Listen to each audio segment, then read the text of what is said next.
I just, I think all of you who are in this circle have had the chance to see a little bit about Andrew's background.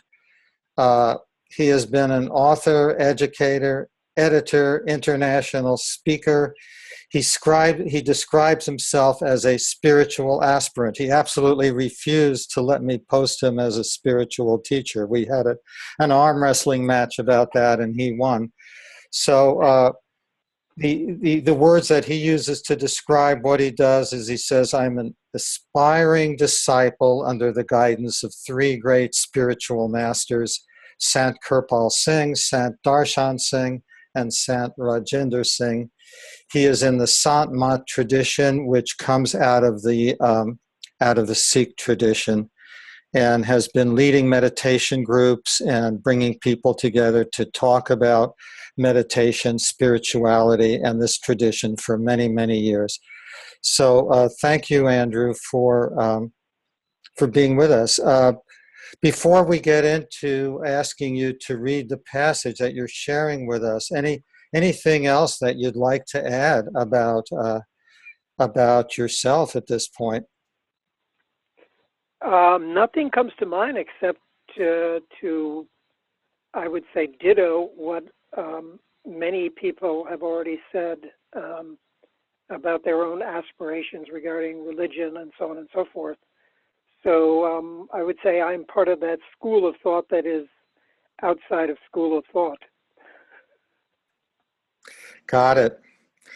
So so let's follow our plan here, which is for you to read this passage, and then afterwards you and I can have a few minutes for a little back and forth about its meaning, and then we'll open up the circle. Okay, should I start? Yes. So this is an excerpt actually from a larger piece. I just took an interesting piece from the middle. Saints say that nature has designed man to leave the physical body at will, transcend to higher spiritual planes, and then return to the body. They help each aspirant personally, and each receives a practical experience, however little it may be, during the first sitting at the time of initiation. A person who is competent to give a man this personal experience of withdrawal or separation, temporary from the body, and who can thus put him on the way back to God, is a genuine master, saint, or spot guru. The heads of different religious organizations were intended to do just this, but we may judge for ourselves their efficacy today. The first-hand experience we receive through the kindness of a real saint is in itself the solution to the problem of death. According to the Bible, unless you are born anew, you cannot enter the kingdom of heaven. So to be born anew is to leave one's physical body and enter into the beyond, a transition from the physical to the astral plane. Someday we have to leave this temporary structure, which, like a building of bricks and mortar, deteriorates with time. There's no appeal to the laws of nature against the death sentence. We fear death because of the agony and the suffering which it brings, and also about the uncertainty that lies ahead in the beyond. What then is the remedy? There's only one way out of the abyss of despair, which is to adopt and accustom ourselves during our lifetime to nature's process of withdrawal of the spirit current from the body, while still in a conscious state. This may be done with the help of a master and may be accomplished without any suffering or trouble whatsoever. This is not only a possibility, but a remarkable fact. Our joy will know no bounds when we come into the possession of the secret that has baffled man for so many centuries. We become supermen, having possession of a key to peace in heaven, the life which we had till then only read about in sacred scriptures. Arise, and therefore awake before it is too late to put this science into practice. The mystery of death is solved easily with the help of a master saint who will give you an experience of the process and put you on the highway to the inner realms. What is there to be gained by this process? This cannot be described in words. At the time of initiation, the aspirant sees the real light within him, whereas normally the inner eye is covered by a thick veil of darkness. He then realizes that the tradition of the lighted candle found in churches and temples is to remind him of the divine light of heaven within. This light grows to the radiance of several suns put together as he advances on the way. He understands that the unceasing eternal sound he contacts within the divine link, called word by Christ, Kama and Nida Asmani by the Quran, Nad in the Vedas, Udget in the Upanishads, Sarosher by the Zoroastrians, and Nam or Shab by the saints. There's also, I may add, Buddhist and Jewish references, which I'll talk about later. In time, he meets the master within, talks to him face to face, and is henceforth certain of his grace, guidance, and protection wherever he may go, even to the end of the world. With such evident proofs before him, he is now confident of himself and of the science. Only then can he be called a theist in the true sense of the word, and can smile at those who talk of religion as a fool's paradise, a phantom conjured up by crafty priests, and the opium of the masses. He has found a sure ingress through the door of heaven in this life, and is on the threshold of viewing both internally and externally the secrets of nature. He is verily knocking at the door of heaven and tapping inside. Words of opposition cannot shake his faith in the science as the master guides him onward. Death becomes a voluntary process. Past, present, and future merge into one, and he grasps the incontestable truth, the essence of being, in the palm of his hand. Liberated from the body, which now appears as a husk without a kernel, he knows that he is soul as an inseparable part of the eternal spirit, and so he presses onward to his original source. The world appears to him, but the world appears as a dream to him, but under the instructions from his master, he returns to this mundane life, wise, fearless, in the discharge of his duty. Ah, wow. A lot in there, Andrew. Is this a passage that was written by Kirpal Singh? Yes, this is a passage by Sant Kirpal Singh. Many years ago. It's actually part of a larger pamphlet called Man Know Thyself. Yes. And it was an attempt at that time to present spirituality as a science, which could be practiced by anybody, whether they belong to one religion or another, and trying to kind of take a universal, one might even say interspiritual approach. I remember learning about Sant Kirpal Singh in the 1960s when we were involved in the Bay Area and in different traditions coming together. And I remember how striking it was to hear what he was saying at that time, 40 some odd years ago. One of the things that strikes me about this passage is that the experience of the soul after leaving the body is something that can be experienced in this lifetime. And this am I understanding it right? That if that experience is actually possible for any of us to have? Yes, possible and sure and certain. And the masters who are I would say, exemplars of the science leave the body daily, and quote many other mystics who did the same.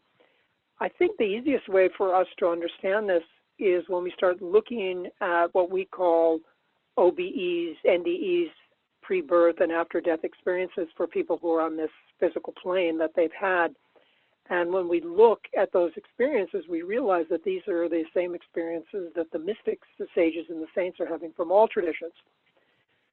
So in essence, it's really saying that the higher path within all traditions is essentially the same, and that the same experience has been had by mystics of every single tradition. It's just a question of understanding the process, learning the process, and then practicing it on a daily basis. So it's essentially not restricted by religion. The other piece that's very interesting is that when you look at some of the studies of near-death research, you see that these experiences were had by people who were children and who had no conception of religion or even God. and yet they record the same experiences of divine light and sound before they even had a conception of what God or the beyond was. So this points to the fact that this is kind of hardwired into the human potential or into the human soul. And all it takes is a competent teacher who can unlock those and give us the key to go within.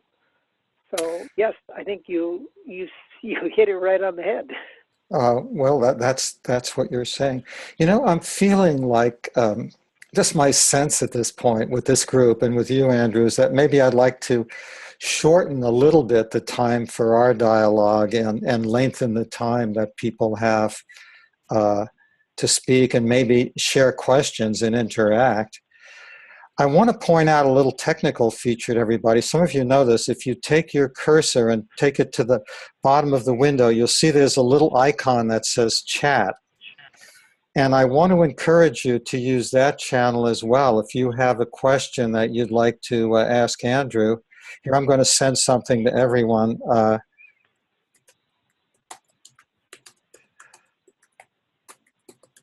So you'll see my chat show up.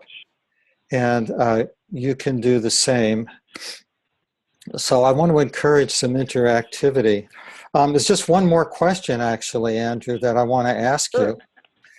And that is, can you tell us, I know, you know, that the Sant Mat tradition comes out of the Sikh tradition. Can you explain just very briefly a little bit about that history or that relationship? Sure. It's often a misunderstanding that people think that the Sant Mat tradition is actually Sikhism, and it's easy to understand that because many of the Sant Mat masters were actually carried the Sikh last name Singh. However, the masters tell us in our tradition that in fact that's only up to the last 500 years. But this science has been practiced for even before religion itself. And we have documents within the oral tradition of indigenous traditions that predate the earliest scriptures. So what does that tell you? It says that in the most recent embodiment, while it originated from Guru Nanak, it doesn't really belong to any ism. So if you look carefully, then you see that the science could appear in any tradition and, again, disappear in any tradition based upon divine providence and the level of the practitioner within that particular tradition.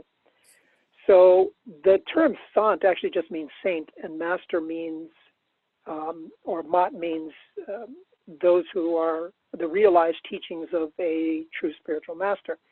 So it does not designate a religion. So we see Rumi, we see Hafiz, we see great teachers from all different traditions as practicing this same science. So that's why it's a little bit confusing. Yeah.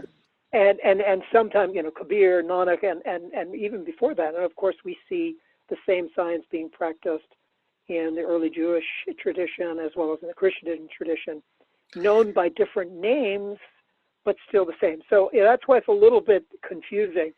And I try Andrew, to great. de-emphasize. I want to, as you've been talking, some people have been asking questions. So I'd like to share a couple of questions here. Sure, I'm ready. You know, and see how you might respond. Here's Jamie, who says, if we have many times of death experiences in our past lives, why have we so much fear of death?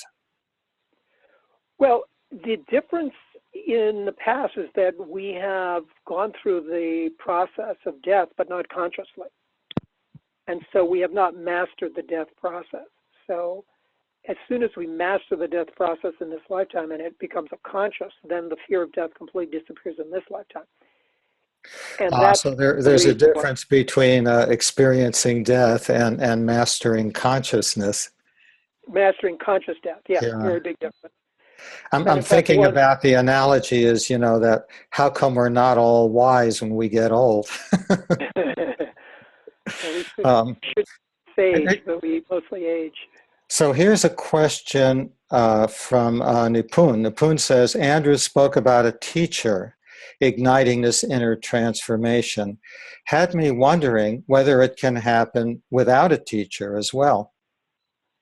Well, and the answer is yes, but at some point you need a teacher according to the tradition that we believe. Now, for example, let's take a look at the near-death experiences. These are all, the door is opening, the person leaves the physical body, they transcend into the beyond, and they have these fantastic experiences. That's happening through the grace of God, but not particularly through a known entity.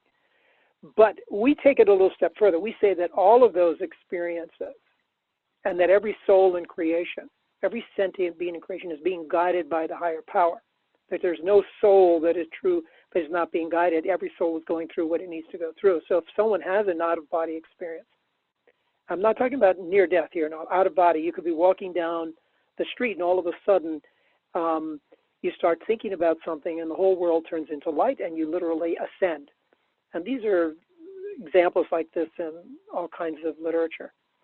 That doesn't come randomly. It comes through the grace of God. We just don't know the source from which all of that grace is coming. So we think it is unconnected to the guides.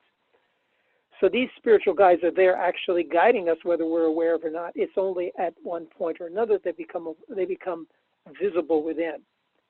I'm struck that in your passage you refer to something that I think I've seen before in these writings, and that is that the master or the guide or the teacher ultimately is inside of us, and that the outer teacher sort of mirrors or reflects that or awakens that in us. Is that, do I have that right? Yeah, that's right.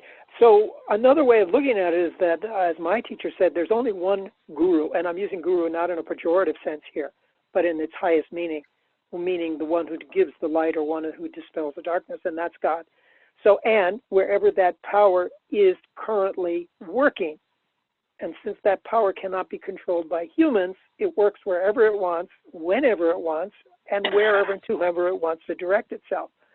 But if we go inside, if we are able to leave the physical body and go inside, as many mystics do, and the testimonies are from all traditions, then we will meet the inner guides inside. They're already there waiting for us. In fact, they're more waiting for us than we're looking for them. They are desperately waiting for us. They're, in fact, longing for us. We have, oh, wow. Okay, here's another question. This is from Indigo.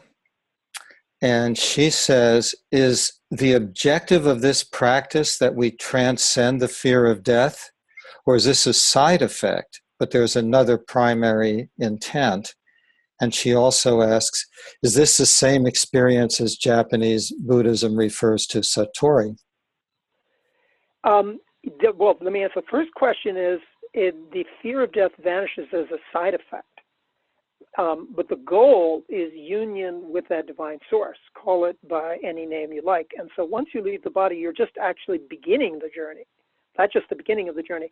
You proceed, according to different traditions, through various inner spiritual planes. The density of consciousness gradually increases, and the delusion and the matter decrease as you ascend higher and higher. So that's just a byproduct that comes, and that's first step on the journey. And yes, Satori, enlightenment, nirvana, all liberation, salvation, whatever names you want to use, are all meant to really talk about the final kind of merger of the soul with its source, which is all consciousness. That's another name for it. Yeah. Got one more question, and I'm going to ask you for your question of us. Okay, this is from Ari Nessel, and he says, who or what dies? And when the experience of consciousness, the soul leaving the body is experienced, and one returns to the body, who or what returns, and what is left behind? Okay, deep questions there.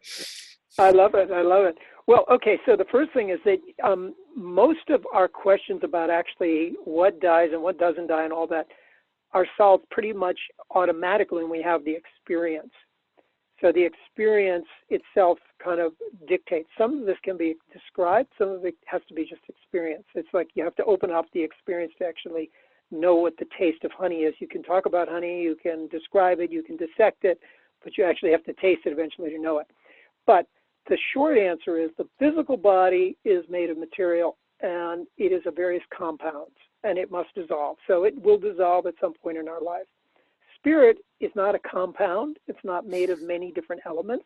It is one essence, and it cannot dissolve. So it continues in a conscious state after we leave the body. Actually, what happens at the time of death depends upon the level of consciousness of each aspirant. And the Buddhist description in the Tibetan Book of the Dead, but you'll find similar descriptions in the Sufi tradition, you'll find similar descriptions in the Sant tradition, as well as the Jewish tradition. Exactly what happens at the time of death depends on the level of the evolution of each person and the degree to which they have merged in the light.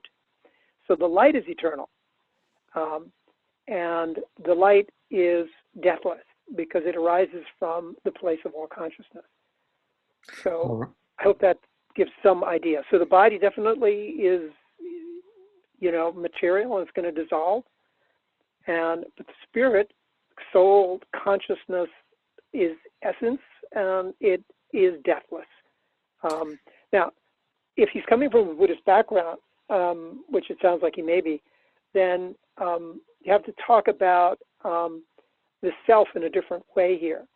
When we talk about the self in Buddhism, sometimes we talk about it insubstantial, something that's not real, right? So we're not talking about that self. But in the Dhammapada, the Buddha says the self, little s, takes refuge in the big self, capital S. And that's actually right out of the Buddha's mouth. So what did he refer to when he said the capital S? He's talking about that transcendent, in Buddhism, called the clear light, sometimes called the luminous mind. It has many different names in Buddhism.